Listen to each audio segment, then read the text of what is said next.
Un grito desgarró el pasillo justo cuando yo estaba sentada inmóvil, con la casa en silencio. Mi hijo irrumpió pálido con los ojos desorbitados. «Mamá, ¿qué hiciste?» Una hora antes él mismo me lo había exigido que transfiriera todo mi salario a su cuenta.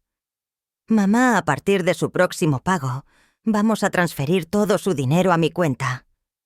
Eso fue lo que me dijo mi hijo Mateo aquel jueves por la tarde, mientras el sol caía lento y el café se enfriaba sobre la mesa. Lo dijo con la naturalidad de quien comenta el clima como si me estuviera haciendo un favor, como si a mis 62 años yo ya no supiera contar billetes ni tomar decisiones.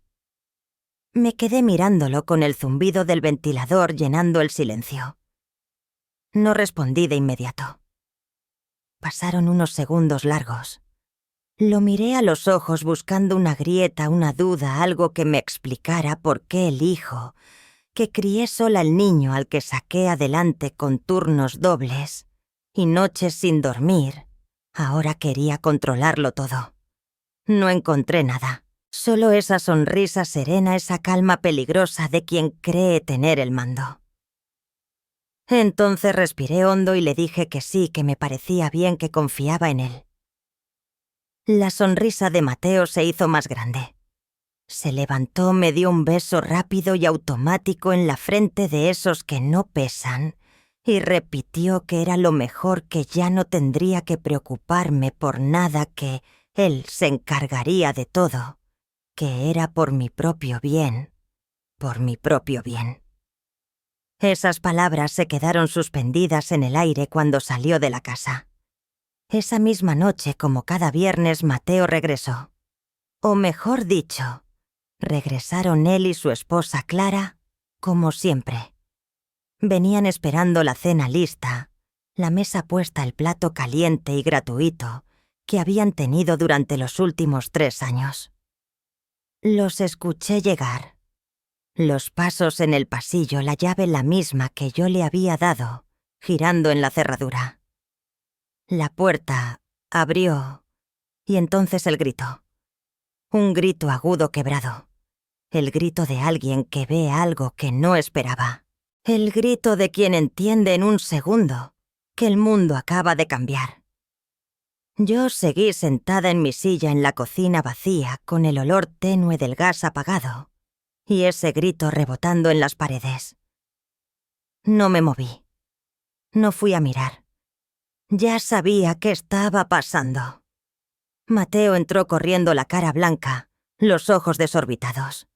Clara venía detrás igual de descolocada. «Mamá», gritó Mateo. «Mamá, ¿qué hizo? ¿Dónde está todo? ¿Dónde están los muebles? ¿Dónde está la tele? ¿Dónde está todo lo que estaba aquí?» Lo miré con una calma que ni yo sabía que tenía, y le respondí con la voz más suave posible que había vendido algunas cosas, que necesitaba el dinero. Que al final, si él iba a manejar mis finanzas, yo tenía que asegurarme de tener efectivo primero. Su rostro cambió. Del blanco pasó al rojo. De la sorpresa a la furia. Dio un paso hacia mí, y por primera vez en mi vida, vi a mi hijo tal como era. No al niño que cargué en brazos, ni al joven al que ayudé a levantarse, sino a un desconocido, que me miraba con desprecio, con rabia, con algo peligrosamente parecido al odio. «Estás loca», me dijo. «Completamente loca. ¿Cómo pudo vender todo sin consultarme? Ahora, ¿qué vamos a hacer cuando vengamos? ¿Cómo vamos a estar cómodos aquí?» Esa frase lo cambió todo. ¿Cómo vamos a estar cómodos aquí? No preguntó cómo estaría yo. Le preocupaba su comodidad, no la mía. Como si esta casa fuera suya. Como si mis cosas existieran solo para servirles. Clara se acercó. Me miró con esos ojos fríos, siempre calculadores, y dijo algo que nunca olvidaré: que yo estaba siendo egoísta, que solo pensaba en mí, que ellos venían cada semana a hacerme compañía, a asegurarse de que yo estuviera bien, y que así era como yo les pagaba. Egoísta yo, la mujer que trabajó turnos dobles para que Mateo pudiera estudiar. La que renunció a rehacer su vida cuando su padre nos dejó, porque no quería que creciera con un padrastro. La que vivió en departamentos pequeños, usó ropa gastada y comió lo justo para que a él no le faltara nada. Egoísta. Mateo se quedó mirándome como si yo fuera un problema a resolver. Y entonces dijo algo que me partió en dos, que quizá había sido un error sugerirme lo de la cuenta bancaria, que tal vez yo ya no estaba en condiciones de tomar buenas decisiones, que quizá necesitaba más ayuda de la que él pensaba. Más ayuda. Como si yo fuera una carga. Como si fuera una anciana incapaz que debía ser controlada. Me levanté despacio. La silla raspó el piso y los miré a los dos. Les dije con una firmeza que me sorprendió que la cena no estaba lista, que no había cena, que si tenían hambre podían ir a comer a otro lado.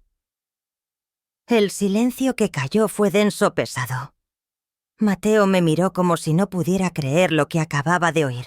Clara soltó una risa seca, amarga, murmurando algo sobre respeto y gratitud. Y entonces Mateo dijo la frase que todavía escucho cuando cierro los ojos por la noche. La dijo con una frialdad que nunca le conocí que tuviera cuidado, que una mujer de mi edad sola, sin una familia, que realmente se preocupara por ella, podía terminar en un muy mal lugar. Que él era lo único que yo tenía, que debía recordarlo antes de hacer alguna tontería. Se fueron. Salieron de mi casa azotando las puertas, dejando atrás un rastro de rabia y amenazas disfrazadas. Escuché el carro encender el motor alejándose por la calle oscura. Me quedé sola en mi cocina vacía, en mi casa vacía, con el aire frío entrando por la ventana. Sentí que algo dentro de mí se rompía para siempre. Pero no era tristeza ni desesperación. Era claridad. La certeza brutal de que mi hijo no me quería, de que quizá nunca me quiso. Para él, yo solo había sido un recurso. Una cuenta. Una fuente de dinero, de comida y de comodidad. Volví a sentarme en la silla con la tarde cayendo lenta y una franja de luz naranja cruzando la sala. Miré las paredes desnudas, los huecos exactos donde antes había muebles comprados con años de trabajo, con madrugadas robadas al sueño. Y por primera vez en mucho tiempo sonreí. Mateo no sabía algo importante. No sabía que no había vendido los muebles por necesidad. Los vendí para mandar un mensaje, para observar su reacción, para confirmar lo que ya intuía desde hacía tiempo, muy dentro de mí. Y reaccionó tal como esperaba, con enojo, con indignación, con esa certeza arrogante de quien cree tener derecho sobre lo que no le pertenece. Esa noche, sentada en la oscuridad de mi casa vacía, con el rumor lejano de los coches y el aire frío colándose por la ventana, tomé una decisión. No iba a gritar. No iba a llorar. No iba a suplicar. Haría algo más poderoso. Iba a mirar. Ibas a esperar. Iba a dejar que Mateo creyera que había ganado. Y cuando estuviera más confiado, más seguro de su control sobre mí, entonces le mostraría quién era en realidad Elena Méndez. No la madre dócil que él pensaba conocer, sino la mujer que había sobrevivido a un matrimonio roto, a la pobreza y al trabajo que deja callos en el alma. La mujer que sabía cuidarse. La mujer a la que jamás debió subestimar. Hubo un tiempo en que creí que ser madre bastaba, que el amor regresaba solo como una ley natural, que cada sacrificio construía algo fuerte e indestructible entre un hijo y su madre. Qué equivocada estaba. Mateo nació hace 34 años, una noche de tormenta, con el viento golpeando las ventanas. Su padre, el hombre que me prometió una vida juntos, se fue cuando el niño apenas tenía 2 años. Dijo que no estaba listo para ser papá, que necesitaba encontrarse a sí mismo, que algún día yo lo entendería. Nunca lo entendí. Pero tampoco me quedé esperando. Me quedé sola con un niño pequeño, un departamento de 2 habitaciones que apenas podía pagar y un trabajo de secretaria que me daba 8.000 pesos al mes. No alcanzaba. Nunca alcanzó.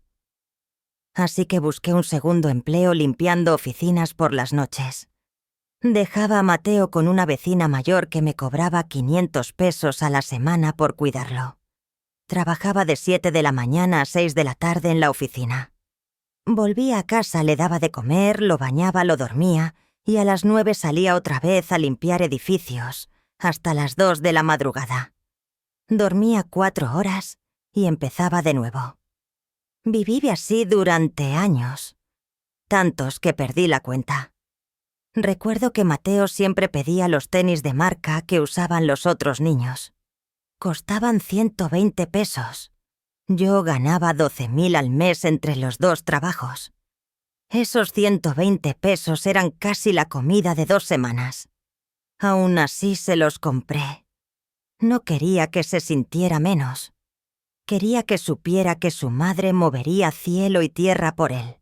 Comí arroz y frijoles durante un mes entero para pagar esos tenis. Cuando Mateo cumplió 18 quiso entrar a una universidad privada. Costaba 15.000 pesos al año. No tenía ese dinero ni de cerca, pero fui al banco y pedí un préstamo. Me endeudé por los 4 años de su carrera y tardé 10 años más en pagarlo. 10 años pagando una deuda para que mi hijo tuviera un título. Se graduó, consiguió un buen empleo. Ganaba 30.000 pesos al mes, el doble de lo que yo ganaba tras 30 años de trabajo. Yo estaba feliz. Pensé que por fin empezaba su vida, que había hecho bien mi papel de madre. Pero Mateo no se fue de mi casa de inmediato. Dijo que quería ahorrar, que necesitaba una base sólida antes de vivir solo. Le respondí que claro que esa siempre sería su casa, que podía quedarse el tiempo que hiciera falta. Se quedó 5 años más. 5 años en los que yo seguí trabajando en 2 empleos. 5 años pagando renta, comida y servicios. 5 años en los que Mateo guardó cada peso de su sueldo porque no pagaba nada.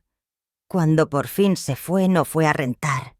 Compró una casa de 180.000 pesos pagada de contado gracias a esos 5 años viviendo gratis conmigo.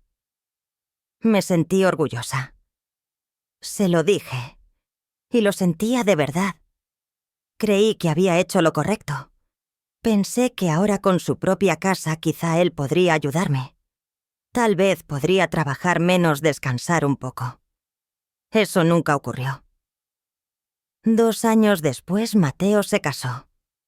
Clara era una mujer elegante, siempre impecable, con una voz educada que escondía desprecio. Desde el inicio noté su mirada distinta, como si yo estuviera por debajo, como si no comprendiera de dónde venía Mateo. En la boda, que costó 30.000 pesos, me sentaron en una mesa al fondo, no en la principal. Mateo explicó que había gente importante, clientes de su trabajo, y que esas mesas eran para ellos. Dije que entendía, sonreí para las fotos, bailé cuando me lo pidieron, y regresé sola a casa esa noche con un vacío raro en el pecho. Después de la boda, sus visitas se volvieron escasas. Antes venía 2 o 3 veces por semana, luego cada 15 días, después una vez al mes. Siempre con prisa, siempre mirando el celular, siempre con una excusa para irse. No dije nada. No quería ser la madre que estorba, la que reclama, la que no entiende que su hijo ya tiene su vida. Pero entonces empezaron a llegar los viernes por la noche, siempre a la hora de la cena, siempre sin avisar, siempre esperando comida lista. Al principio me alegré. Pensé que Mateo quería pasar tiempo conmigo, que me extrañaba. Cocinaba sus platillos favoritos, ponía la mesa bonita, compraba postre. hasta que empecé a notar algo. Nunca venía solo. Siempre con Clara. Y no venían a conversar. Venían a comer. Llegaban, se sentaban, comían y se iban. A veces se quedaban 1 hora. A veces menos. También noté que nunca traían nada. Ni vino, ni postre, ni dinero para ayudar. Nada. Una noche después de que se fueron y la casa quedó en silencio, hice cuentas. La cena había costado 750 pesos. 750 que no me sobraban. 750 que significaban más horas de trabajo para recuperarlos. Y entonces entendí algo con una claridad amarga. Para Mateo yo me había convertido en un servicio, un comedor gratuito, un lugar al que podía llegar, sentarse a la mesa y marcharse sin pagar, sin agradecer de verdad. Empecé a notar otras señales. Cuando le pedía ayuda siempre había una excusa. Cuando necesitaba que me llevara al médico porque el coche estaba descompuesto, siempre estaba complicado, siempre con prisa, siempre ocupado con su vida. Cuando le comenté que el refrigerador hacía ruidos extraños y que temía que se descompusiera, me dijo que comprara uno nuevo, como si yo tuviera 8.000 pesos guardados para emergencias. No los tenía. Apenas me alcanzaba para cerrar el mes, pero lo que más me dolió fue mi cumpleaños. Mi cumpleaños número 60. Mateo llegó 2 horas tarde. Sin regalo, sin tarjeta, con una excusa gastada sobre el tráfico. Se quedó 20 minutos, comió el pastel que yo misma había comprado para no pasar ese día sola y se fue. Esa noche lloré. Lloré como no lo hacía desde hacía años, porque por fin acepté algo que llevaba demasiado tiempo negando. Comprendí que para mi hijo yo ya no era importante, que era solo un recurso, algo disponible esperando ser usado cuando a él le hiciera falta. Y lo peor era saber que yo lo había permitido. Yo había creado ese patrón. Nunca pedí nada. Nunca dije que me sentía utilizada. Nunca dije que necesitaba algo más que visitas de 20 minutos y cenas de los viernes. ¿Por qué tenía miedo de que si reclamaba, si pedía, si exigía él, desapareciera del todo? Y la idea de perder a mi hijo, incluso a ese hijo, que apenas me veía, me aterraba más que cualquier otra cosa. Así que seguí siendo la madre conveniente. La madre callada. La que siempre tenía la puerta abierta, la mesa puesta, la que no causaba problemas. Hasta aquel jueves por la tarde.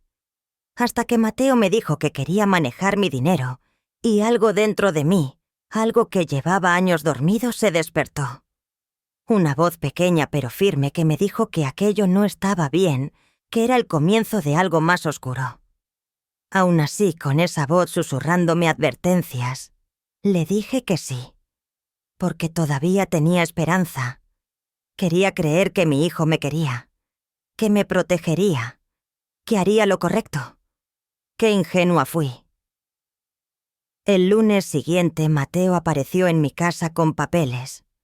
Muchos papeles. Los extendió sobre la mesa de la cocina mientras la luz de la mañana entraba por la ventana y el ventilador giraba lento. Sonreía, pero ya no era la misma sonrisa. Era más fría, más calculada. «Mamá, esto es sencillo», me dijo. «Solo necesito que firme aquí, aquí y aquí». Explicó que eran documentos para tener acceso a mi cuenta para transferir automáticamente mi pago cada mes. Que así, él se encargaría de las cuentas de todo. Que yo no tendría que preocuparme por nada. Tomé los papeles. Eran formularios bancarios, autorizaciones. Leí la letra pequeña esa que casi nadie lee, y algo me heló por dentro. No era solo acceso. Era control total. Autoridad para transferir, cerrar cuentas, decidir por mí. «Mateo aquí dice que tú tendrías control absoluto sobre mi dinero», le dije. Él asintió como si fuera lo más normal del mundo. Sí, mamá. Así es más fácil. Así no tengo que pedirle autorización cada vez. Es por practicidad. Practicidad. Esa palabra se quedó dando vueltas en mi cabeza. Practicidad. ¿Para quién no lo dije? Tomé la pluma que me ofrecía. La sostuve entre los dedos. Por un instante estuve a punto de firmar de entregarle todo porque eso era lo que siempre había hecho confiar ceder. Pero entonces recordé el viernes por la noche. Recordé su rostro lleno de furia al ver la casa vacía. Recordé sus palabras. Recordé la amenaza escondida en su tono, aunque él quizá nunca la vio como tal. Dejé la pluma sobre la mesa. ¿Sabes qué, Mateo? Dame unos días para pensarlo. Quiero leer todo con calma. Quiero estar segura. Su expresión cambió apenas un segundo. Un destello de irritación rápido antes de volver a sonreír. Mamá, no hay nada que pensar. Es simple. Pero está bien. Tómese unos días. Se fue. Dejó los papeles sobre la mesa como si diera por hecho que yo acabaría firmando. Esa noche no dormí. Me quedé mirando esos documentos en la cocina silenciosa con el tic-tac del reloj, marcando cada segundo, y algo dentro de mí insistía que aquello no era por mi bien. Era el inicio de algo que no podría deshacer. Al día siguiente fui al banco. Temprano antes de ir a trabajar. Pedí a la cajera que revisara mi cuenta, que me mostrara los movimientos de los últimos 6 meses. Imprimió varias hojas. Las tomé con manos temblorosas. Las revisé una por una, línea por línea. Y entonces lo vi. Sentí que el piso se movía bajo mis pies. Había un retiro que yo no había hecho. 20.000 pesos. De hacía 3 meses. 20.000 que habían salido de mi cuenta sin que yo lo recordara. Le pedí a la cajera más detalles. Revisó en la computadora y me dijo algo que me dejó sin aire. El retiro se había hecho en una sucursal, al otro lado de la ciudad, con mi tarjeta de débito. Yo nunca había ido a esa sucursal. Mi tarjeta estaba en mi bolso. Siempre había estado ahí. Excepto una vez. Entonces lo recordé. Recordé que hacía 3 meses Mateo había venido a visitarme. Y fue ahí cuando lo vi con crudeza. Para Mateo yo me había vuelto un servicio, una mesa puesta, un restaurante sin cuenta, un lugar donde podía llegar a cenar sin pagar y sin agradecer de verdad. Empecé a notar otras cosas también pequeñas pero constantes, como gotas que terminan perforando piedra. Cuando le pedía ayuda con algo siempre tenía una excusa lista. Y cuando necesitaba que me llevara al doctor porque mi coche estaba descompuesto, él no podía, siempre andaba ocupado. Cuando mencioné que el refrigerador hacía ruidos raros y que temía que se descompusiera pronto, me soltó que comprara uno nuevo, como si yo tuviera 8.000 pesos guardados para emergencias. No los tenía. Apenas me alcanzaba para llegar a fin de mes. Pero lo que más me dolió fue mi cumpleaños. Mi cumpleaños número 60.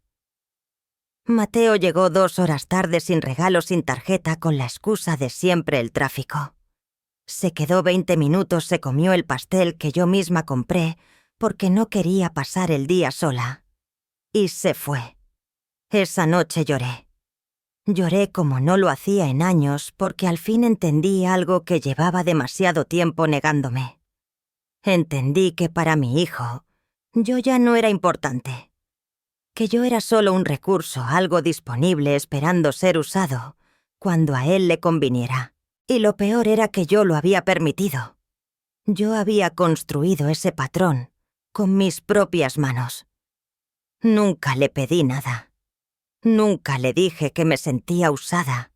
Nunca le dije que necesitaba más que visitas de 20 minutos y cenas de viernes. ¿Por qué tenía miedo? De que si me quejaba, si pedía, si exigía, él desapareciera por completo. Y la idea de perder a mi hijo, incluso a ese hijo que casi no me veía, me daba más terror que cualquier otra cosa. Así que seguí siendo la madre conveniente, la madre silenciosa, la que siempre estaba, la que dejaba la puerta abierta, la que no hacía olas, la que no estorbaba. Hasta aquella tarde de jueves, cuando Mateo me dijo que quería manejar mi dinero, y algo dentro de mí, algo que llevaba años dormido, se removió. Despertó una voz pequeña pero nítida que me dijo que eso no estaba bien, que era el inicio de algo peor. Y aun con esa voz susurrándome en el pecho, le dije que sí, porque todavía me quedaba esperanza. Todavía quería creer que mi hijo me quería, que me protegería, que haría lo correcto. ¡Qué ingenua fui! El lunes siguiente, Mateo llegó a mi casa con papeles, muchos papeles. Los extendió sobre la mesa de la cocina. La luz de la mañana caía en diagonal y el ventilador zumbaba como si marcara el ritmo de la escena. Esa sonrisa suya que antes me calmaba ahora, me parecía distinta, menos cálida, más calculadora. «Mamá, esto es sencillo», me dijo. «Solo necesito que firme aquí, aquí y aquí».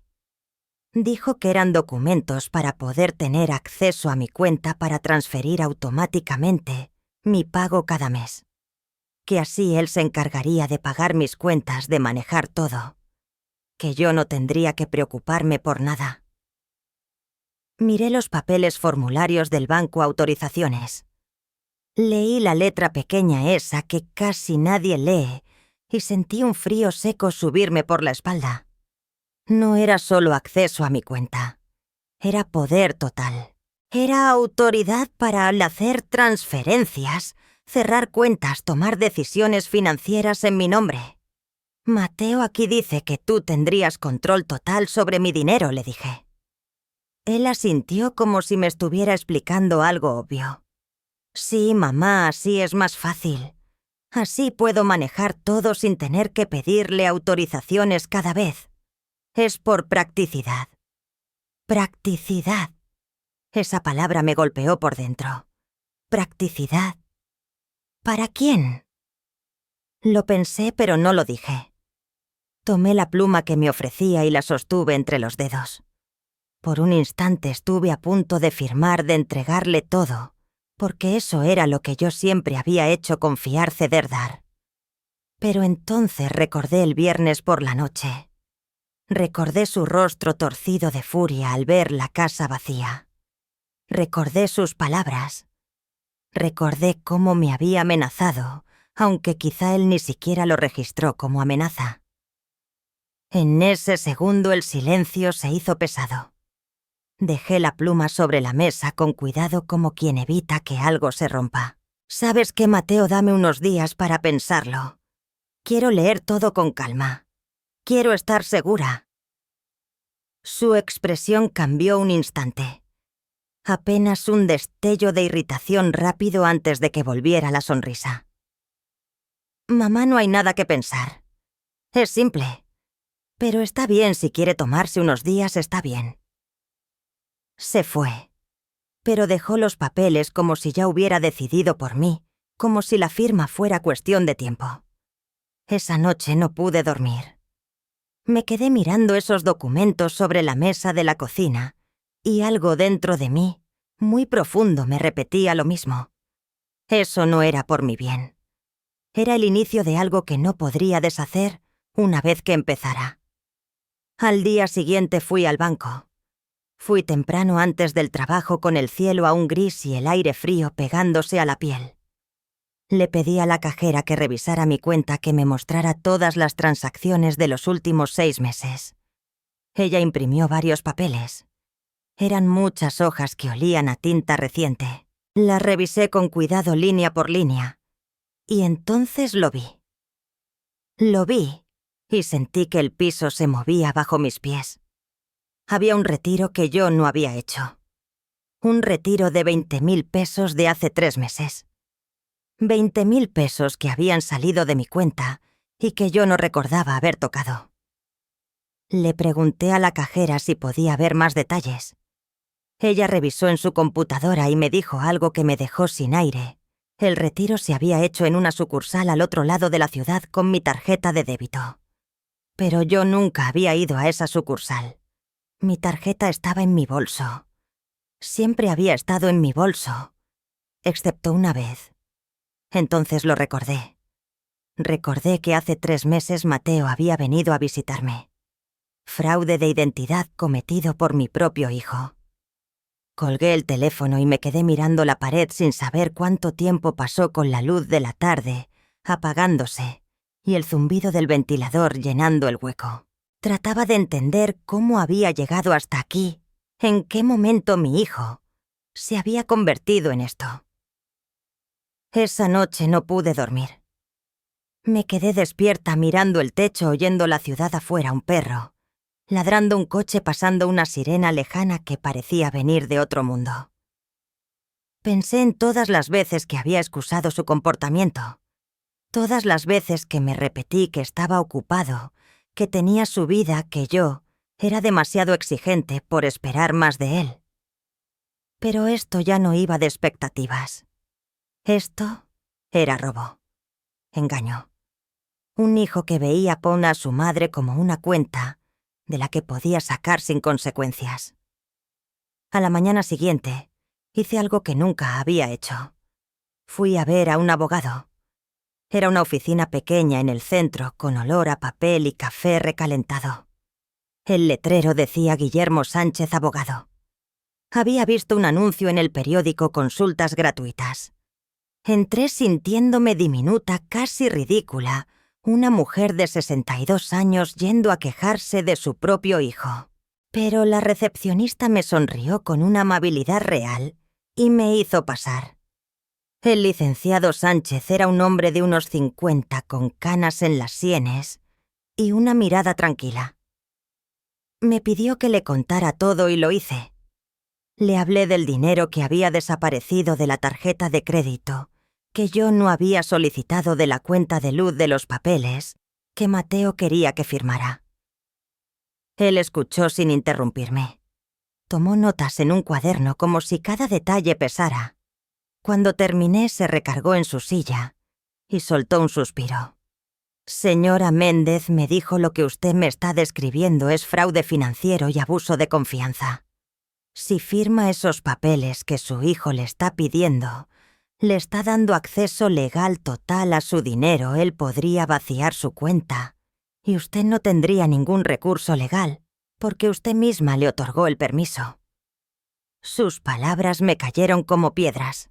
Yo lo sabía, en el fondo lo sabía, pero oírlo de alguien que entiende de leyes lo volvió real de otra manera, como un portazo. ¿Qué puedo hacer?, le pregunté. Él se inclinó hacia adelante. Primero, no firme nada. Segundo, necesita reportar el fraude de la tarjeta y el retiro de su cuenta bancaria. Tercero, cambie todas sus contraseñas, sus números de identificación personal, todo. Cuarto, considere solicitar una orden de restricción si siente que está en peligro. Una orden de restricción contra mi propio hijo. La idea me pareció absurda y devastadora al mismo tiempo, como si el mundo se hubiera volteado. No quiero meterlo en problemas legales, le dije. Es mi hijo. El abogado me miró con algo que parecía compasión y tristeza. Señora Méndez, su hijo ya está en problemas legales. Ha cometido varios delitos. La pregunta no es si usted quiere meterlo en problemas, sino si quiere protegerse. Salí de esa oficina con una carpeta llena de formularios y una lista de cosas por hacer. Me sentía abrumada, sí, pero también sentía otra cosa, una línea dura de determinación creciendo por dentro. Fui directo al banco. Cambié contraseñas. Pedí una nueva tarjeta de débito. Cancelé la tarjeta de crédito fraudulenta y presenté una disputa formal. La cajera me ayudó con todo con una paciencia que agradecí en silencio. No me hizo sentir tonta ni débil. Cuando llegué a casa esa tarde, el aire olía a polvo caliente y a calle.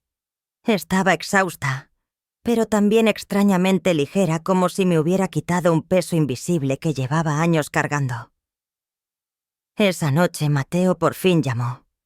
Su voz sonaba tensa al teléfono como cuerda estirada. «Mamá, necesitamos hablar. Ven a cenar a mi casa mañana. Tenemos que arreglar esto». No era una invitación, era una orden, y antes yo habría obedecido sin pensarlo. Pero ahora, después de lo que había descubierto, solo sentí una calma fría. «No puedo mañana», le dije. «Estoy ocupada». «¿Ocupada, mamá? ¿Qué puede tener usted de tan importante? Esto es importante para usted». Quizá le dije, «Para mí hay otras cosas más importantes ahora».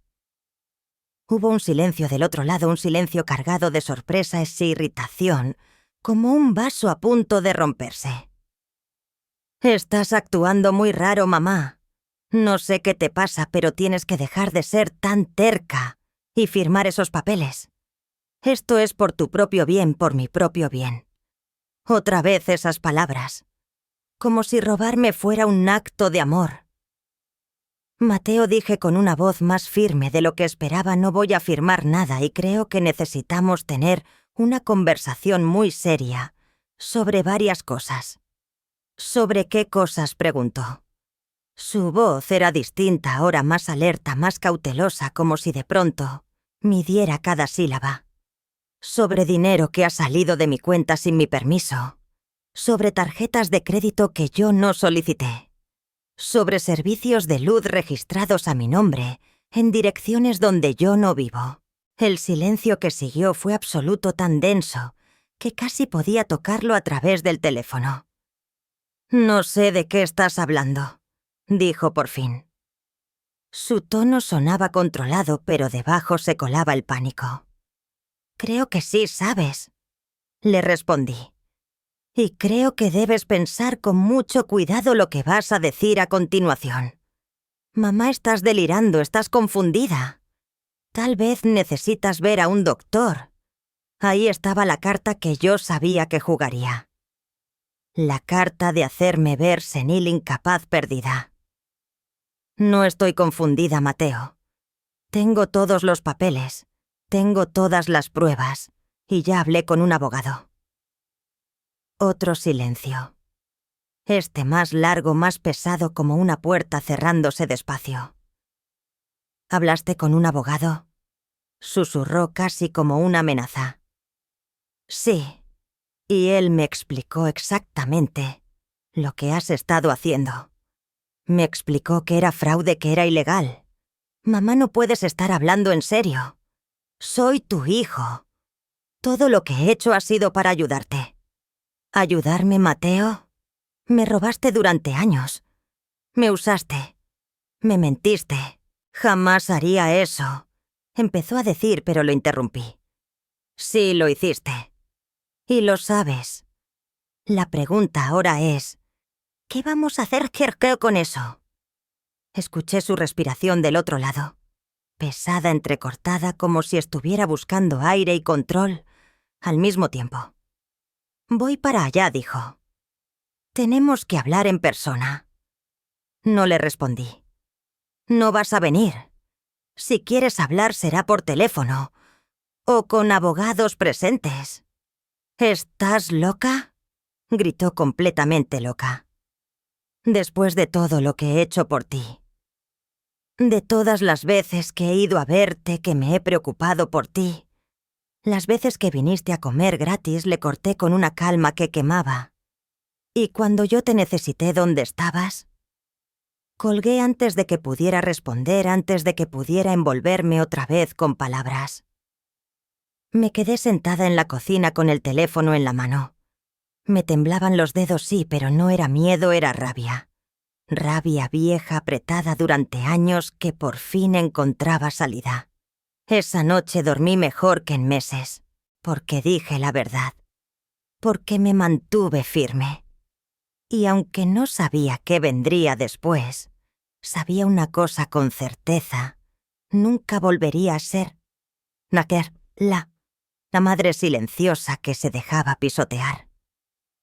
A la mañana siguiente desperté con una claridad que no sentía desde hacía años, como si se hubiera levantado una niebla espesa, y ahora todo se viera con una nitidez casi dolorosa. Sabía lo que tenía que hacer. Sabía que no podía detenerme. Después del desayuno tomé mi bolso y salí. Llevaba una lista mental de lugares y pendientes de cabos sueltos que había que amarrar. Si Mateo pensaba que yo era una anciana confundida e indefensa, estaba a punto de descubrir lo equivocado que estaba. Mi primera parada fue el banco principal donde tenía mi cuenta de ahorros. No la de nómina, sino la otra, la que abrí hace 30 años cuando aún soñaba con comprar una casa propia. Ahí había 120.000 pesos. No era mucho para una vida entera trabajando, pero era mío. Le pedí a la gerente que cerrara esa cuenta. Me preguntó si estaba segura, si había aquí algún problema. Le dije que solo estaba haciendo cambios. Me entregó el dinero en un cheque de caja y me recomendó abrir una cuenta en otro banco por seguridad. Seguí su consejo. Fui a un banco distinto al otro lado de la ciudad, uno donde Mateo nunca había ido conmigo. Abrí una cuenta nueva, una cuenta que solo yo conocía, un lugar donde él no podría meter la mano. Después fui a la compañía de electricidad. Entregué todos los documentos que el licenciado Sánchez me ayudó a preparar: la declaración jurada, la copia de mi identificación, la prueba de que nunca viví en la dirección donde esa cuenta estaba registrada. La mujer que me atendió revisó todo y me dijo que iniciarían una investigación, que la cuenta sería transferida al nombre correcto o cerrada, que yo ya no sería responsable. Sentí como si una cadena invisible se aflojara en mis hombros. Mi siguiente parada fue el buró de crédito. Pedí un reporte completo de mi historial. Quería verlo todo. Quería saber si había más cosas hechas a mis espaldas. El empleado me entregó un documento grueso. Me senté en la sala de espera y lo leí página por página. Y ahí estaba. Otra cosa. Algo que yo no sabía. Un préstamo personal de 80.000 pesos solicitado hace 2 años a mi nombre. Un préstamo que nunca se pagó por completo y que ahora estaba en cobranza 80.000 pesos. Sentí la rabia subir por la garganta como bilis. Marqué cada movimiento fraudulento con un marcador. Llené formularios de disputa uno por uno con letra firme clara. Cuando salí de esa oficina ya eran casi las 3 de la tarde. No había comido nada desde el desayuno, pero no tenía hambre. Tenía algo más fuerte. Tenía propósito. Luego fui a casa de mi vecina, doña Alicia Morales. Tenía 70 años y vivía en el edificio desde antes que yo. Habíamos sido amigas durante décadas, aunque últimamente nos habíamos distanciado. Yo había estado tan enfocada en Mateo, tan consumida por intentar sostener esa relación, que descuidé otras manos que sí estaban cerca. Toqué su puerta y la abrió con sorpresa. «Elena». «¡Qué sorpresa! Pase, pase». Entramos a su sala. Olía a café, y a café recién hecho y a pan dulce. Me ofreció una taza y acepté. Nos sentamos y ella me miró con esos ojos sabios que ya han visto de todo. «Te ves diferente», me dijo. «No sé qué es, pero hay algo distinto en ti». Y entonces se lo conté todo. Le hablé de Mateo, del dinero, de la traición, de todo lo que había descubierto. Hablé casi 1 hora sin parar, como si al decirlo en voz alta se terminara de romper el hechizo. Ella escuchó sin interrumpir, asintiendo de vez en cuando, con una mezcla de tristeza y reconocimiento. Cuando terminé, suspiró hondo. «Elena, yo sabía que algo no estaba bien. Lo veía cada viernes cuando él venía. La forma en que te trataba como si fueras un servicio. Pero no dije nada porque no era mi lugar. Me alegra que por fin estés viendo la verdad. Me tomó la mano. Sus dedos estaban fríos, pero su agarre era firme. Necesito pedirte un favor, le dije. Necesito que seas mi testigo. Necesito que si Mateo viene e intenta decir que estoy confundida, que estoy senil, tú puedas confirmar que no es cierto, que estoy en pleno control de mis facultades. Ella sintió sin dudar. Por supuesto. Y más que eso, si necesitas un lugar donde quedarte si un día no te sientes segura en tu casa, mi puerta está abierta. Esas palabras me llenaron de una gratitud tan honda que casi me quiebran. Pero no lloré. Ya había llorado suficiente. Ahora era tiempo de actuar. Esa noche de regreso en casa organicé todos los documentos que había reunido. Los metí en una carpeta grande. Hice copias de todo. Guardé los originales en un lugar seguro y dejé las copias en la carpeta. Si algo me pasaba, si Mateo intentaba cualquier cosa, habría evidencia. Pruebas. También escribí una carta. Una carta detallando todo lo que había descubierto, todo lo que Mateo había hecho. La guardé en un sobre sellado con instrucciones claras, solo abrir en caso de emergencia. Se la entregué a doña Alicia para que la resguardara. Me estaba preparando como una general, antes de la batalla, porque sabía que Mateo no iba a dejar esto así. Sabía que vendría, que intentaría manipularme, convencerme, sembrarme dudas. Pero yo ya no era la misma mujer de 2 semanas atrás. Esa mujer murió la noche en que Mateo me amenazó en mi propia cocina. La mujer que era ahora era distinta, más fuerte, más lúcida, más decidida. El miércoles por la tarde, mientras preparaba té, escuché un coche detenerse frente a mi edificio. Miré por la ventana y vi el carro de Mateo. Él bajó junto con su esposa Clara. Venían con paso firme, con la mirada dura, venían a enfrentarme. Respiré hondo. Dejé la taza de té sobre la mesa. Y esperé. El timbre sonó 1 vez, 2, 3. Cada vez más insistente, como si la puerta les debiera obediencia. El pasillo olía a humedad y a comida recalentada de algún vecino. Abrí, pero no los dejé pasar. Me quedé en el umbral ocupando el espacio, con mi cuerpo como una frontera. «Tenemos que hablar», dijo Mateo. Su voz venía dura, sin disfraz de cariño. «Te escucho», respondí. «Adentro, mamá. No vamos a hablar en el pasillo. No tenemos nada que hablar adentro. Lo que tengas que decir lo dices aquí». Clara resopló con esa forma suya de despreciar sin levantar demasiado el tono. «Esto es ridículo, Elena. Deja de actuar como si fuéramos enemigos». «No son enemigos», dije sin moverme. «Los enemigos al menos son honestos con su hostilidad. Ustedes son peor ladrones escondidos detrás de palabras bonitas». Mateo dio un paso hacia mí. Traía la cara roja, los ojos encendidos. «¿Cómo te atreves? Después de todo lo que he hecho por ti, todo lo que has hecho por mí, Mateo». Lo corté. Tengo los registros, tengo pruebas. Sé exactamente cuánto dinero me has robado. Sé de las tarjetas fraudulentas.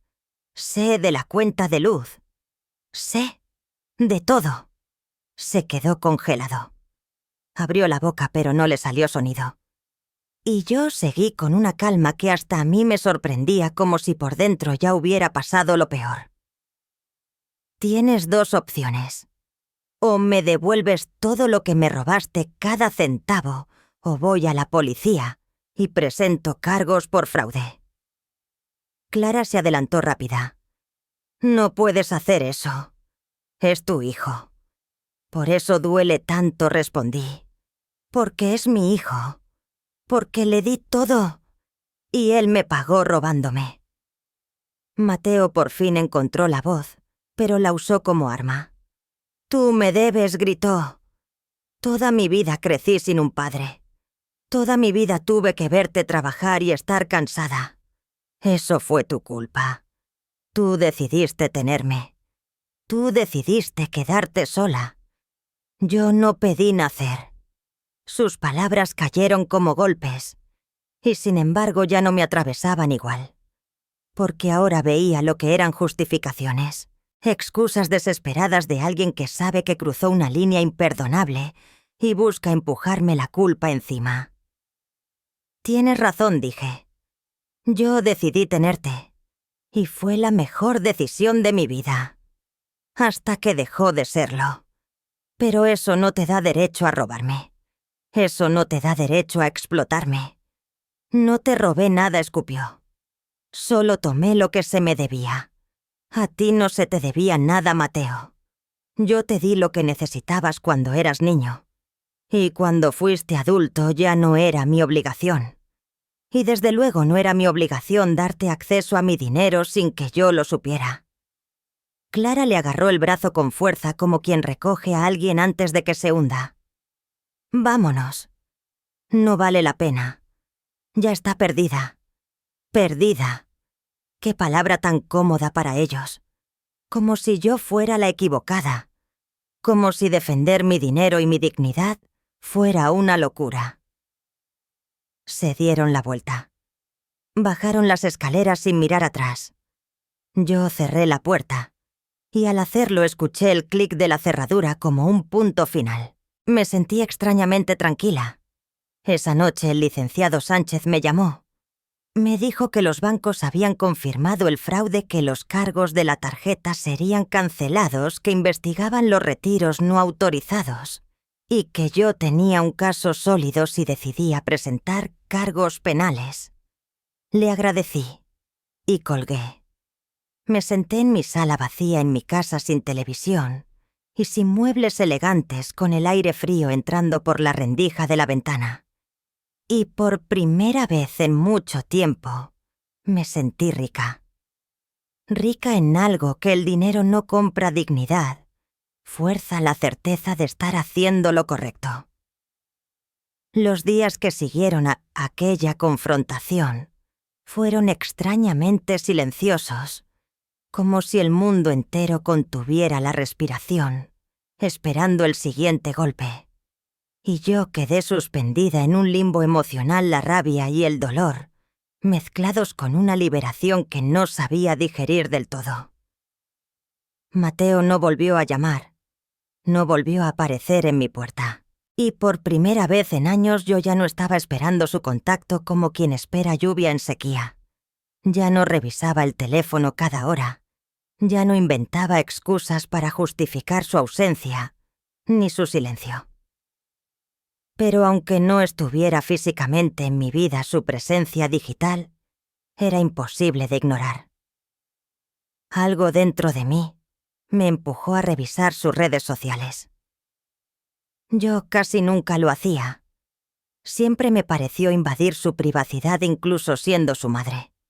Pero ahora sentía que tenía derecho a saber qué estaba construyendo de cara al mundo mientras yo recogía en silencio los escombros de sus actos. Lo que encontré me dejó sin aliento por su descaro, por la distancia brutal entre la realidad y la máscara. Publicó una foto al día siguiente de nuestra pelea él y Clara en un restaurante elegante, sonriendo, copas de vino en la mano. El texto hablaba de liberarse de energías tóxicas y rodearse solo de gente que aporta valor, como si yo fuera la toxicidad de la que necesitaba salvarse, como si negarme a seguir financiando su abuso fuera negatividad que él, tan sabio, decidió cortar de su vida. Los comentarios debajo eran todos aplausos felicitándolo por cuidar su paz mental, por poner límites sanos, por priorizar su bienestar emocional. Y yo me quedé mirando la pantalla, sintiendo incredulidad y asco, porque esas personas no tenían idea de que el hombre que celebraban llevaba años robándole a su propia madre. Hubo más publicaciones en los días siguientes, cada una más pulida, más calculada, como si Mateo estuviera construyendo una narrativa pública que no tenía nada que ver con la verdad. Vi una foto suya en el gimnasio acompañada de una reflexión sobre el autocuidado y la importancia de invertir en uno mismo antes de poder ayudar a otros. Sonaba profundo, hasta que recordabas que era el mismo hombre que había usado dinero robado de mí para pagar membresías y ropa deportiva cara. Otra foto lo mostraba trabajando en su computadora con un comentario sobre sacrificio y esfuerzo para construir un futuro exitoso, sin mencionar que parte de ese futuro se había financiado con tarjetas fraudulentas a mi nombre y servicios que yo pagaba sin saber. Pero lo que más me golpeó fue una publicación de ese viernes, justo el día en que normalmente habría venido a cenar a mi casa. Una publicación donde compartía una foto vieja de cuando era niño conmigo. Una foto que yo ni siquiera sabía que existía una imagen amarillenta en la que lo cargaba en brazos. Él tendría unos 5 años los dos, sonriendo como si el mundo fuera simple. El texto que acompañaba la foto hablaba de cómo a veces las personas que más amas son las que más te lastiman. De cómo había aprendido que el amor no significa tolerar conductas abusivas. De cómo había tomado la decisión difícil de alejarse de una relación familiar tóxica para cuidar su salud mental. Leer eso fue como un golpe directo al estómago seco sin aviso. Porque Mateo había agarrado nuestra historia con sus heridas reales, con sus silencios, con sus años, y la había volteado como un espejo maldito él, como víctima, yo como agresora. Los comentarios en esa publicación eran incluso más abundantes que en las anteriores. Decenas de personas aplaudiéndole, diciéndole lo valiente que era por poner límites, compartiendo experiencias con familiares complicados, validando sin pestañear esa versión fabricada. Había nombres que yo reconocía y vecinos que lo vieron crecer, gente que trabajó conmigo, personas que comieron en mi mesa en fiestas de hace años, todos dejándole palabras de apoyo, solidaridad, cariño, sin tener la menor idea de que la persona de la que él decía protegerse era la misma mujer que trabajó 2 empleos durante años para darle la educación que ahora usaba para sostener su trabajo bien pagado. Durante varios días observé ese teatro digital en silencio, sin comentar, sin reaccionar, porque algo en mí entendía que ese era exactamente el juego que Mateo estaba jugando. Si yo contestaba desde la emoción, caería en su trampa y le daría más munición. Munición para su historia, la madre inestable problemática de la que él debía alejarse por salud. Pero cada nueva publicación, cada comentario cariñoso de gente que no conocía la verdad, me abría una herida pequeña por dentro. No porque me importara lo que pensaran de mí, sino por ver lo fácil que resulta creer una historia bien contada sin preguntarse si existe otra versión, la que no se sube a redes, la que se vive a puerta cerrada. La gota que derramó el vaso llegó cuando Mateo subió una historia mostrando la casa que él y Clara habían comprado a remodelaciones, los muebles nuevos, el jardín impecable, todo presentado como fruto de su esfuerzo y su disciplina. Ni una sola mención de que una parte de eso se había pagado con dinero que no era suyo, con crédito obtenido de forma fraudulenta. Lo mostraba con tanto orgullo, con una satisfacción tranquila, como si de verdad creyera que lo había construido solo. Como si hubiera olvidado o le diera igual que cada ladrillo de esa casa estaba levantado al menos en parte sobre sacrificios ajenos y sobre el robo a su propia madre. Lo veía vivir en esas ventanitas digitales y me preguntaba cómo era posible que alguien pudiera dormir por las noches después de lo que había hecho. ¿Cómo se sostiene una fachada de hombre exitoso y ético mientras se comete fraude contra la persona que te dio la vida? Me preguntaba si alguna vez sentía culpa si en medio de una cena cara o de uno de esos entrenamientos en el gimnasio se detenía un segundo y pensaba en su madre. En mí, sentada sola en una casa vacía con el aire de la tarde, entrando por la ventana con el zumbido del ventilador, marcando el tiempo. En mí, que vendí muebles para mandar un mensaje y terminé descubriendo que él me había estado vaciando por años. Pero al mirar sus publicaciones, la facilidad con la que mantenía esa imagen pulida, entendí algo fundamental sobre Mateo. Había aprendido a fabricar realidades paralelas en su cabeza. Realidades donde podía ser al mismo tiempo el hijo abandonado que merecía compensación y el hombre exitoso que se hizo solo. Donde podía justificar el robo como una deuda moral, mientras en público se vendía como víctima de una familia tóxica. Era una disonancia tan profunda que rozaba lo aterrador. Casi parecía que se creyera sus propias mentiras, como si hubiera repetido tanto el cuento, que la línea entre verdad y ficción se le hubiera borrado. Y mientras veía todo eso desde la distancia silenciosa de mi casa, algo dentro de mí se endureció todavía más. Porque ya no era solo el dinero, era que también me estaba robando la historia, invirtiendo los papeles de víctima y victimario frente al mundo. Eso me hizo comprender que aquí no había redención posible ni conversación capaz de devolverlo a la realidad. Él ya había y elegido su camino, la mentira por encima de la verdad, la apariencia por encima de la sustancia. Y yo tenía que aceptar con una serenidad amarga que el hijo que creí haber criado quizá nunca existió como yo lo imaginaba. O fue reemplazado por este desconocido capaz de sonreírle a una cámara mientras destruía a su madre en privado, sin un remordimiento genuino. El momento llegó un martes por la tarde de una forma que yo no planeé, pero que visto con calma era inevitable. Porque la verdad siempre encuentra la luz por muchas capas de mentira que le echen encima para enterrarla.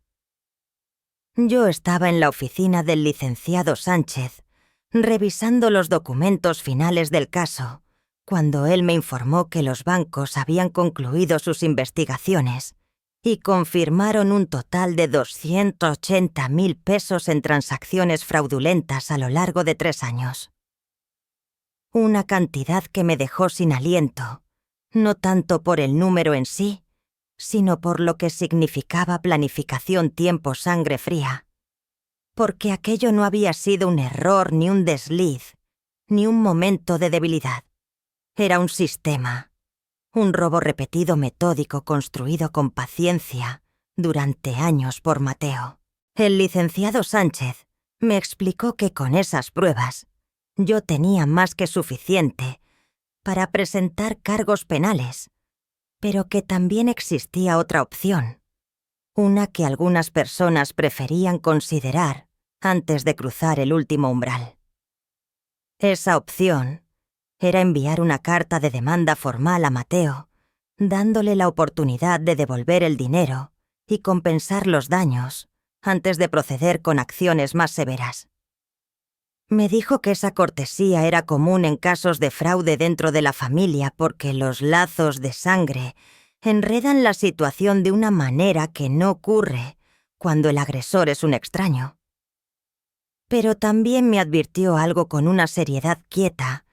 Esa cortesía podía ser leída como debilidad, que debía estar preparada para que Mateo no respondiera con gratitud ni arrepentimiento, sino con más manipulación, negación, y ese tono de yo soy la víctima que ya había empezado a exhibir.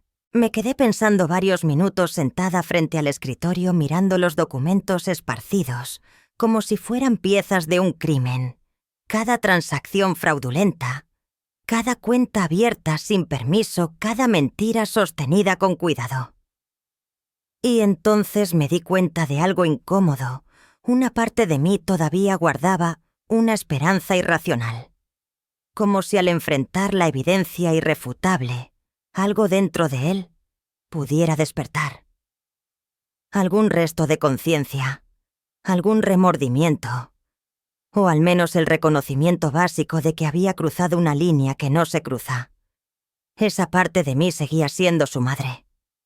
A pesar de todo, quería darle una última oportunidad de hacer lo correcto, de corregir, de demostrar que en algún rincón profundo aún existía algo del niño que yo crié con amor y sacrificio. Pero había otra parte más fuerte y más clara, que ya sabía exactamente qué haría Mateo con esa oportunidad. Esa parte entendía que él no lo vería como un acto de gracia, lo interpretaría como confirmación de que yo no me atrevería a hacerle doppelganger, que podía seguir tirando de los hilos porque al final yo cedería a las madres. Perdonan las madres, aguantan las madres, eligen amor antes que justicia. Y esa parte también veía el peligro práctico. Darle una advertencia privada solo le regalaría tiempo. Tiempo para preparar su defensa, esconder huellas, reforzar su narrativa pública de victimización y destruir mi credibilidad antes de que yo pudiera actuar. Le dije al licenciado Sánchez que no quería enviar una carta privada, que no quería darle a Mateo la oportunidad de responder en secreto, donde él pudiera seguir controlándolo todo. En su lugar le pedí que preparara los documentos para presentar una demanda civil formal. Un registro público. Un lugar donde cualquiera que quisiera comprobar la verdad pudiera hacerlo, en vez de tragarse la versión bonita que Mateo construía con tanto esmero en redes sociales. El abogado asintió con una expresión que parecía mezclar sorpresa y respeto. Tal vez no esperaba que una mujer de mi edad eligiera un camino tan directo sin ambigüedades. Me dijo que iniciaría de inmediato y que Mateo sería notificado oficialmente dentro de las siguientes 72 horas. Salí de esa oficina sintiendo algo que no reconocí al principio. El aire de la calle estaba caliente. El sol pegaba en la nuca y el ruido de los coches parecía más lejano. Caminé unos pasos y entonces lo entendí. Era poder. El poder de tomar una decisión por mí misma, sin pedir permiso, sin consultar a nadie, sin preocuparme por cómo me verían o por si dirían que estaba siendo demasiado dura con mi propio hijo. Por primera vez en décadas, elegí protegerme a mí, antes que proteger sentimientos ajenos, incluso si esos sentimientos pertenecían a un hijo. Y esa elección dolorosa como era me llenó de una integridad que había olvidado que existía. La notificación le llegó a Mateo un jueves por la mañana, como me confirmó el licenciado Sánchez por teléfono. Y aunque yo no estuve allí para ver su reacción, pude imaginar el instante exacto. Él abriendo el sobre oficial, leyendo los documentos donde se detallaban cada transacción fraudulenta, cada cuenta no autorizada, cada peso robado, todo documentado con fechas, referencias bancarias y un orden que hacía imposible negarlo sin caer en el ridículo. No tardé en comprobar que mi imaginación no estaba equivocada. Menos de 2 horas después de que recibió la notificación, mi teléfono comenzó a sonar con una insistencia casi desesperada. Llamada tras llamada. Las dejé ir al buzón. Ya no tenía nada que decirle que no estuviera escrito en esos papeles. Esa misma noche escuché los mensajes, cuando por fin me sentí emocionalmente lista. Fue fascinante de una manera inquietante escuchar cómo el pánico iba cambiando de forma en cada grabación. El primer mensaje todavía intentaba mantener con postura esa voz controlada, de hablemos como adultos diciendo que todo era un terrible malentendido y que teníamos que hablar de inmediato antes de que se saliera de control. El segundo ya era distinto, más agudo, más urgente. Me suplicaba que lo llamara, que aquello iba a arruinarle la vida, que por favor pensara en lo que estaba haciendo antes de destruir a mi propio hijo. Como si yo fuera la destructora y no solo la mujer que estaba alumbrando la destrucción que él había sembrado durante años. Para el quinto mensaje, Mateo ya no fingía razonabilidad ni apelaba a mi compasión. Había cruzado a la rabia y a la amenaza velada. Decía que me arrepentiría, que él tenía abogados que demostrarían que yo era una anciana demente que no sabía lo que hacía, que pelearía con todo y que al final yo sería la villana de esta historia. Escuché cada mensaje hasta el final sin permitirme sentir nada salvo una curiosidad casi clínica cómo alguien podía pasar tan rápido de suplicar a amenazar cuando descubre que sus herramientas de manipulación ya no funcionan. Los días siguientes fueron un torbellino legal y emocional, porque Mateo no se quedó quieto. Empezó su propia campaña de contraataque, y el primer golpe fue publicar una declaración larga y elaborada en sus redes sociales sobre cómo estaba siendo víctima de una terrible injusticia perpetrada por una madre a la que según él amaba, pero que ahora lo estaba atacando legalmente por razones que decía no poder comprender. Su publicación estaba escrita con bisturí, cada frase calculada, para despertar lástima sin mencionar un solo detalle concreto de las acusaciones. Se pintaba como el hijo confundido y herido arrastrado a un proceso traumático por una madre que, quizá por la edad, estaba atravesando problemas de salud mental. La respuesta fue exactamente la que él buscaba. Decenas de comentarios llenos de sorpresa y apoyo, que levantara la cabeza, que la verdad saldría, que estaban con él pasara lo que pasara. Y yo miraba todo desde lejos, con una mezcla rara de asombro y repulsión, ante su habilidad para moldear la historia, incluso cuando ya existían documentos legales que lo desmentían. Pero algo había cambiado en mí. Esta vez, su teatro no me mordía igual. Esta vez, yo tenía algo más fuerte que sus palabras pulidas pruebas. Papeles, registros, documentos que no podían ser torcidos con discursos emocionales, ni con la típica llamada a la compasión. El verdadero derrumbe de Mateo empezó cuando sus propios abogados revisaron la evidencia y al parecer le dijeron justo lo que él no quería oír. Porque de pronto sus publicaciones se cortaron en seco. El silencio que vino después fue ensordecedor por lo que significaba. El licenciado Sánchez me informó que los representantes legales de Mateo se habían comunicado preguntando por la posibilidad de un acuerdo extrajudicial. Eso en la práctica era una admisión. Sabían que no había defensa real contra lo que yo había presentado. Sabían que su mejor jugada era minimizar el daño antes de llegar a un juicio público, donde cada detalle sucio quedaría expuesto en documentos accesibles para cualquiera. Y fue entonces cuando empezaron a abrirse grietas en la vida perfecta que Mateo había construido.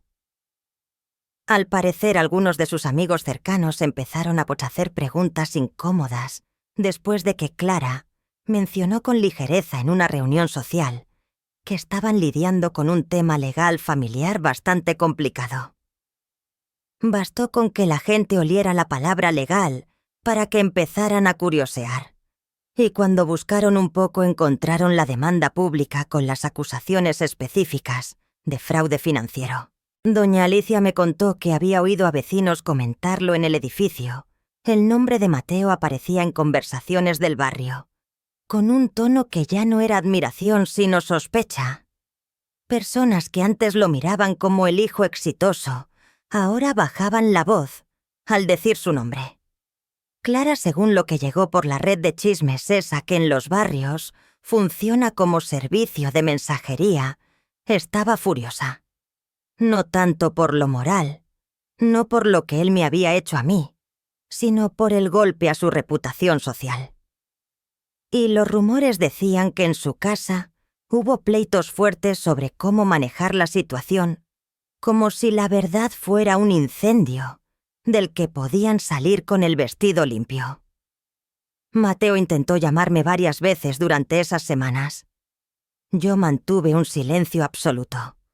No había nada que pudiera decirme que cambiara los hechos. Y ese silencio mío, aparentemente, le dolió más que cualquier grito, porque era la señal de algo irreversible. Yo había pasado del enojo a la indiferencia. Y la indiferencia era la muerte final del poder que alguna vez tuvo sobre mí. El acuerdo se cerró 3 meses después de presentar la demanda. Los términos fueron exactamente los mínimos aceptables que el licenciado Sánchez y yo habíamos fijado, porque Mateo no tuvo más remedio que aceptar cuando sus abogados le explicaron que ir a juicio significaba 2 cosas: la exposición pública total y la posibilidad muy real de cargos penales que podían terminar en cárcel. Tuvo que devolver los 280.000 pesos completos, más 80.000 pesos como compensación, por daños, además de pagar los costos de limpieza de crédito y los honorarios de mi abogado. Todo debía pagarse en 6 meses, con abonos mensuales verificables. Si fallaba, el acuerdo se invalidaba automáticamente y los cargos penales avanzarían sin más advertencia. Pero más allá del dinero, que, siendo honesta, nunca fue el corazón de esto, el acuerdo incluía una cláusula que yo exigí. El licenciado Sánchez al principio pensó que era innecesaria, pero para mí era esencial. Esa cláusula decía que Mateo debía hacer una declaración pública, reconociendo que cometió fraude financiero contra su madre y que las acusaciones de mi demanda eran verdaderas y estaban sustentadas. Peleó esa cláusula más que cualquier otra, porque sabía lo que significaba romper su imagen cuidadosamente cultivada. Admitir frente a todos que su historia de víctima de una madre tóxica era una mentira diseñada para tapar delitos. La declaración apareció en sus redes un martes por la tarde. Era breve, claramente redactada por sus abogados, para reducir el impacto dentro de los límites del acuerdo. Pero aún así ahí estaban las palabras negras sobre blanco, que había accedido a cuentas bancarias sin autorización, que había abierto tarjetas de crédito usando la información de otra persona, que había cometido graves errores de juicio y que lo lamentaba profundamente. Los comentarios bajo esa publicación fueron un caos. Personas que antes lo defendían a capa y espada mostraban sorpresa y decepción. Otras, que al parecer siempre sospecharon algo, se sentían confirmadas. Y yo observé ese drama digital desplegarse con una sensación de cierre que no se parecía a la venganza ni a la alegría. Era otra cosa el reconocimiento sereno de que al fin la verdad había quedado dicha en público. El primer pago cayó en mi cuenta el día exacto pactado, y los siguientes también puntuales como un reloj, porque Mateo sabía que un solo retraso traería consecuencias que no podía permitirse. Con ese dinero hice algo que él jamás habría imaginado. En vez de devolverlo a una cuenta de ahorro o correr a comprar los muebles que vendí, compré un boleto de avión a un lugar donde nunca había estado. Pasé 62 años viviendo para otros. Primero para el padre de mi hijo, después para mi hijo, y luego para la ilusión de una familia unida que solo existía en mi cabeza. Y ahora, por primera vez en mi vida adulta, tenía libertad y recursos para vivir como yo quisiera, sin justificarme ante nadie, sin pedir permiso, sin medir mis decisiones según el humor de otros. Compré una casita en un pueblo costero a 3 horas de donde había vivido siempre. 2 cuartos, un patio sencillo y el espacio suficiente para plantar las flores que durante décadas solo vi en macetas ajenas. La casa costó 680.000 pesos. La pagué de contado combinando los pagos de Mateo y los ahorros que logré proteger en mi cuenta nueva, esa que él nunca pudo tocar. Cuando firmé los papeles sentí algo que solo puedo llamar renacimiento. Porque esa casa era mía de una forma que en ningún otro lugar lo había sido, adquirida con dinero, que volvió a mí por la justicia, no arrancado a mi vida con sacrificio infinito. En ese instante, con la pluma todavía tibia en la mano, entendí que el hogar no es donde aguantas, sino donde respiras. Mateo intentó contactarme una última vez después del último pago, cumpliendo por completo con el acuerdo. ¿Y esa vez? Sí, contesté. No porque lo extrañara, sino porque ya no tenía nada que él pudiera quitarme, nada que pudiera usar contra mí. Su voz sonaba distinta, más pequeña, más cuidada, casi humilde, cuando me preguntó si algún día podríamos hablar de verdad, si existía la posibilidad de algún tipo de reconciliación.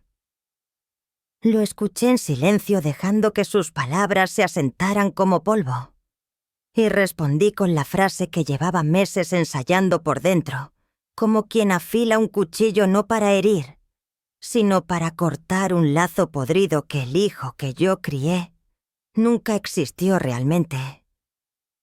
O murió en algún punto del camino, reemplazado por alguien a quien ya no conocía y que tampoco quería conocer.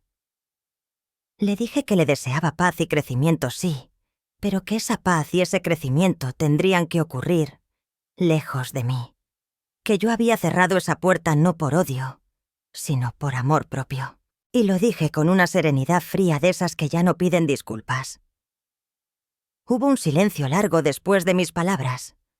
Luego un sonido que pudo ser un sollozo, o simplemente una respiración rota. Y colgó sin decir nada más. Esa fue la última vez que hablé con Mateo, porque algunas puertas, una vez cerradas, deben quedarse así, no como castigo, sino como protección. Ahora vivo en mi casita junto al mar. Por las mañanas tomo café en el jardín con el sol subiendo despacio y la brisa moviendo las hojas como si me estuvieran hablando. Veo crecer las flores que planté con mis propias manos. Y hay una paz en esta vida sencilla que jamás encontré en todos esos años de entrega, porque por fin entendí que el amor verdadero empieza por una misma. A veces viene doña Alicia Morales cada pocas semanas con pan dulce y chismes del viejo vecindario, como si me trajera postales de una vida anterior. Me mira y me dice que me ve diferente, más ligera, más viva, de una manera que no es solo física.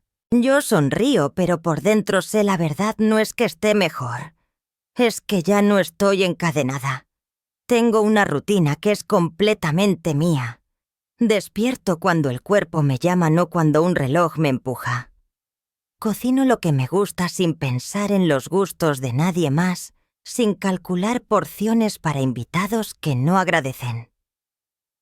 Paso las tardes leyendo esos libros que siempre quise leer y nunca pude, porque mi vida era un turno tras otro. Y por las noches me siento en el porche escuchando el rumor de las olas a lo lejos, sintiendo el aire salado en la piel. La gratitud que me llena no es por lo material, sino por lo que finalmente comprendí sobre mi propio valor. Esta fue mi victoria. No por el dinero recuperado ni por la confesión pública de Mateo. Mi victoria fue recuperarme a mí misma después de décadas de condicionamiento, que me enseñó que el valor de una madre se mide por cuánto aguanta y cuánto da, incluso cuando la están destruyendo. Aprendí que decir no es un acto de crueldad, que poner límites no es falta de amor, que proteger tu paz no es egoísmo, es sabiduría, y vivirlo día tras día es mi manera de no volver a traicionarme. Cerré esa puerta a Mateo no por venganza, sino por dignidad, y esa, dichgembrarse a la paz.